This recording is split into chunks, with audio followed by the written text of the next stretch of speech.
Imagine this. It's 2 a.m., pitch black, middle of nowhere. A scared little girl presses her tiny hand against the van window and silently mouths two words that would make any heart stop. Help me. What happens next will shock you. Because the people who saved her don't look like heroes at all. They look like the kind of people your mom warned you about. Keep watching, because this true story will change how you see the world. It was 2:17 a.m. on a cold October night. Jake, Reaper, Sullivan and his crew, 5 members of the Iron Riders Motorcycle Club, pulled into a neon-lit gas station just off Interstate 40. They were coming back from a Veterans Memorial ride in Nashville, tired, but still buzzing with brotherhood. The night air smelled of diesel and cheap coffee. Jake stepped off his black Harley, stretched his 6'3" frame, cracked his knuckles. His leather vest carried the Iron Rider's patch, a skull with wings, worn proud for 20 years. Fill 'em up, boys. We still got 90 miles to go, Jake said, voice rough from years of riding and smoking. The crew fell into their usual routine. Santos went inside for coffee. Tanya, Red, Mackenzie started pumping gas. Big Mike stood watch by the bikes. Carlos, Ghost, Ramirez checked tire pressure. Then, everything changed. Jake. Tanya's voice cut through the night, sharp, urgent, not her normal tone. Jake turned. Tanya wasn't looking at him. She was staring at a beat-up white cargo van parked 3 pumps away. Engine running. Windows tinted almost black. But one rear window, something was pressed against the glass. A small, pale hand. And behind it, a child's face. Jake's blood turned to ice. The little girl's eyes, wide with terror, tears streaking her cheeks, locked onto Tanya's. Her mouth moved, slow, desperate, forming the same 2 words again and again. Help me. Then she pressed a crumpled piece of notebook paper against the window. Written in shaky crayon letters. Help. Kidnapped. For 3 seconds, nobody moved. 3 seconds that felt like forever. Then Jake's marine instincts, 20 years sharp, kicked in. Ghost, get behind that van now. Block the exit, he ordered, voice cold as steel. Mike, call 911. Tanya, keep eyes on that window. Inside the gas station, Marco was already watching the register. A man in his 40s, greasy hair, stained jacket, nervous as hell, stood at the counter. He kept glancing at the van. Fingers drumming. Right hand never leaving his jacket pocket. Marco knew. This was him. The kidnapper. Inside the van, 8-year-old Emma Clark's heart was pounding so hard she thought it would burst. She had been trapped in this nightmare for 6 hours, ever since the man snatched her from a playground near her grandma's house in Memphis. He told her if she screamed, he would hurt her mom. He showed her a knife. He showed her pictures of her house. But now, these people on motorcycles had seen her. The tough-looking woman with the red bandana had locked eyes with her. The giant bearded man was on the phone. And the tallest one, the one with the scary skull vest, was walking toward the van. Emma's hands shook.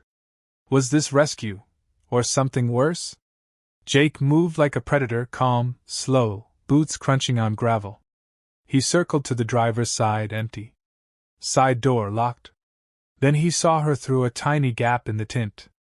Zip-tied to a metal bar welded inside. Wrists raw and bleeding. Face swollen from crying. Pink unicorn jacket. Jake's fists clenched so tight his knuckles cracked. He tapped the glass gently. The girl flinched. Hey, sweetheart, he whispered, voice suddenly soft, fatherly. My name's Jake. I'm not gonna let anything happen to you. You understand? Nod if you understand. Emma nodded, tears rolling. Good girl. We're gonna get you out. Just stay quiet a few more minutes. Can you do that? Another nod. Inside the station, the kidnapper, Dennis Wade, finally got his card back. He grabbed cigarettes, energy drinks, and bolted for the door. Marco stepped right in his path. Excuse me, brother, Marco said, friendly tone, deadly body language. You dropped something. Wade snarled. I didn't drop nothing. Move. I'm pretty sure you did. Marco didn't budge. Behind him, the cashier quietly hit the panic button. Outside, Ghost parked his bike tight behind the van's bumper. Big Mike was on with 911. Yeah, possible kidnapping. White cargo van, plate Tango Hotel 7-4-2-9. Child visible in back, tied up. Suspect inside the store. Fastway gas, mile marker 213, I-40 eastbound. Officers en route, 6 minutes. Do not approach the suspect. Too late for that, ma'am, Mike said. Just get here fast. Wade's hand slid into his jacket pocket. Marco's voice dropped. I wouldn't do that if I were you, brother. There's 5 of us. 1 of you? And we don't like people who hurt kids. Wade looked out the window. Saw the bikers circling his van like wolves. Panic flashed across his face. He lunged for the door. Marco caught his wrist, twisted it behind his back in one move. You're not going anywhere, you sick bastard.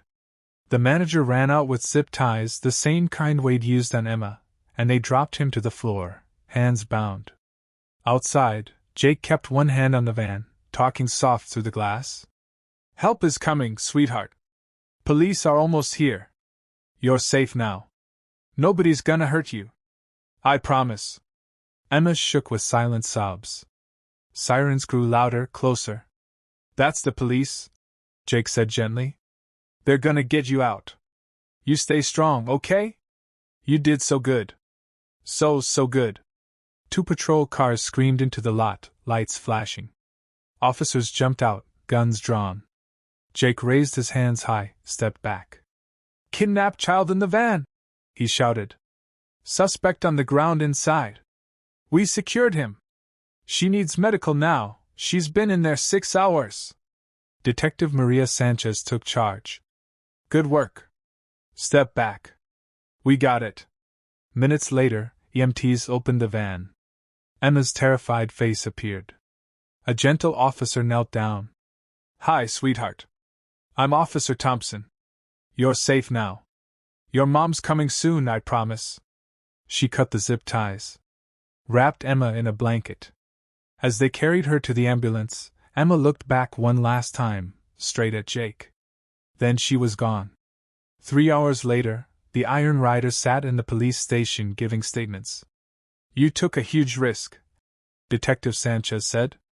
We know, Jake replied quietly. But we couldn't just look away. She set down her pen. Dennis Wade is a convicted child trafficker. Warrants in 4 states. 5 other kids kidnapped in the last 8 years.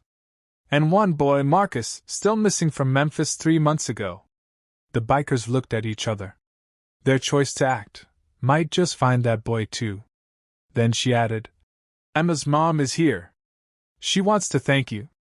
Christine Clark ran in, tears pouring. Thank you, thank you, thank you. If you hadn't been there, I don't know what. She broke down. Jake, this huge tattooed biker, stood and held her while she cried. Your daughter is so brave, Tanya said softly. She wrote that sign. She held it up. She did everything right. Christine wiped her eyes. She keeps asking about the nice bikers who saved her.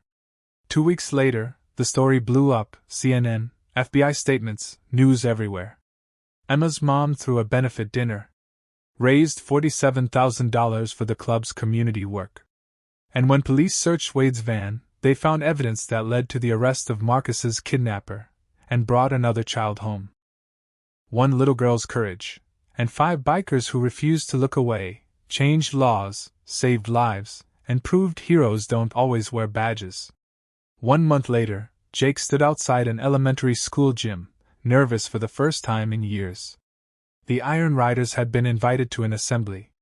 Emma came running out on stage, still healing, but smiling huge. That's them, she yelled, pointing. Those are my guardian angels! The gym exploded in cheers.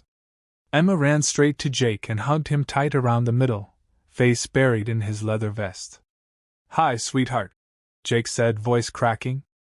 I'm doing good, Emma whispered. I wasn't scared when you were there. I knew you'd save me. The principal took the mic. Students, today remember this: never judge people by how they look. These bikers are heroes. They're dads, veterans, protectors. When they saw someone in danger, they didn't hesitate. That's real courage. That night the clubhouse was full of families, kids laughing, parents shaking hands. Marco teaching motorcycle safety. Tanya helping with homework. Ghost and Mike playing games with neighborhood boys. This is the real Iron Riders. Not the stereotype. Just men and women who choose to protect the innocent, every single day. All it took was one moment. One little girl with a desperate sign. And 5 people brave enough to act. If you believe real heroes sometimes wear leather and ride Harleys. If you believe courage means standing up for those who can't stand up for themselves. Like this video, comment below, share Emma's story. Because the more people who know heroes can look like this, the better chance the next Emma has of being saved.